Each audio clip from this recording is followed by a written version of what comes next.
Aujourd'hui, nous allons parler de la protection des animaux et de Nicki Minaj. Non, elle ne viendra pas. Hein. Non. Alors, comment agir? Protéger les animaux, nous avons plusieurs manières. Les trois principales manières sont conserver les écosystèmes par des moyens de protection comme des biosphères ou libérer des animaux, les centres de protection, les centres de soins. Nous avons aussi protégé les espèces. Donc pour protéger les espèces, on peut aussi mettre en place des plans de protection comme la WWF l'a fait pour le thon, ainsi que Greenpeace. Et donc nous avons aussi réduire l'empreinte écologique, c'est-à-dire réduire l'empreinte de carbone. Quelques exemples de raisons.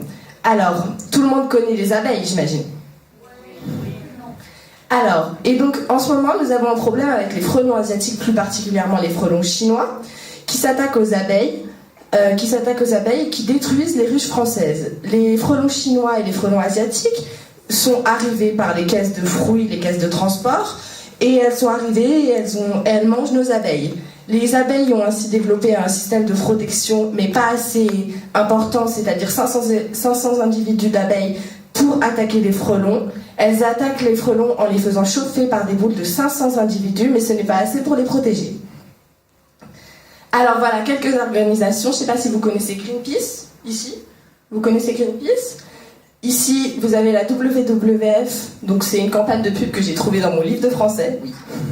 Et ici, vous avez IFAO, donc j'ai été interrogée par IFAO sur la place de la Bastille. Des défaites et des réussites. Donc les défaites et les réussites, il y en a eu plusieurs, comme par exemple pour des sommets ou des congrès qu'il y a eu lieu. Et pour l'instant, dans le monde, bien sûr, il y a plus de défaites car les sommets ne sont pas très présents, mais il y a massivement, il y a une multiplication de certains sommets, comme par exemple pour Paris, Johannesburg et Rio, dans le sens inverse. Et la prochaine conférence est à Paris en 2015, dans pas longtemps, à Porte de Versailles. Bienvenue dans la deuxième partie, ma préférée. C'est celle avec Nicki Minaj, la star de la pop et du hip-hop. Donc la voilà. Mais qu'est-ce qu'elle vient faire dans un exposé sur la zoologie? L'anaconda. Tout le monde ici connaît l'anaconda. Alors, pour information, l'anaconda est le plus grand serpent au monde, mais il n'a pas de venin. Il avale ses proies. Mais c'est le serpent aussi le plus fort et le deuxième animal le plus fort au monde. Après l'éléphant. Les protections mises en place. Malgré ce qu'on peut penser, l'anaconda attaque rarement l'homme. Et c'est une espèce en voie de disparition. Il y a deux causes de sa disparition. La destruction de la forêt équatoriale et le braconnage. Le braconnage pour sa peau, car sa peau est chère, et pour faire les chaussures, les sacs à main ou les choses comme ça. Alors l'association mondiale WWF a lancé le plan Amazon qui vise à protéger les espèces en Amazon, plus particulièrement l'anaconda donc. Et donc voilà une vidéo si vous voulez en savoir plus de Collège Humour.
Alors, donc voilà, la chanson qui a inspiré mon exposé d'aujourd'hui avec Nicki Minaj.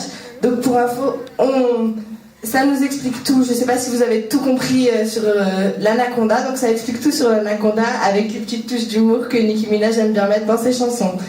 Voilà. Et donc là, c'est les sources que j'ai utilisées. Donc c'est Collège Humour qui a fait la vidéo pour info pour leur faire un peu de pub. Et c'est fini. Des questions ?